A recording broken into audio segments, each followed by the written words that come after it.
بسم اللہ الرحمن الرحیم اللہم صلی علی محمد وعلی آل محمد وبارک وسلم۔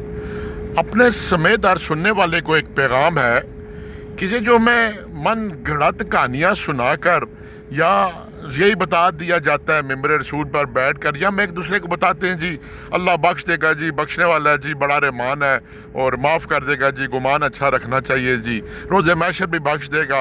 او بابا، گمان اچھا رکھنا چاہیے، یہ تسلیم کرنا چاہیے اللہ معاف کرنے والا بخشنے والا ہے، لیکن ہم ایک پہلو کیوں بتاتے ہیں لوگوں کو، یا قرآن میں ایک بات کا پہلو کیوں بتاتے ہیں جی کہ ہر چوتھی لائن میں لکھا ہوا کہ بڑا بخشنے والا رحمان رحیم ہے؟ کوئی شک نہیں، لیکن جو اللہ نے اپنے نظام کائنات کو بنانے میں، روز محشر کے دن کو سجانے میں سختی بیان کی ہے، حساب کتاب کا معاملہ کیا ہے، ہم اس سے کیوں بری جمع ہو جاتے ہیں؟ ہم اس کے بارے میں کیوں نہیں بیان کرتے؟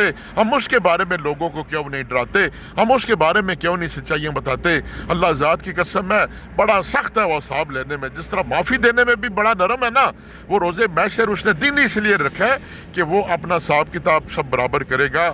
آئیے ہر چیز کو عقل و شعور سے سمجھنے کی توفیق مانگے۔ وآخر دعوانا الحمدللہ رب العالمین۔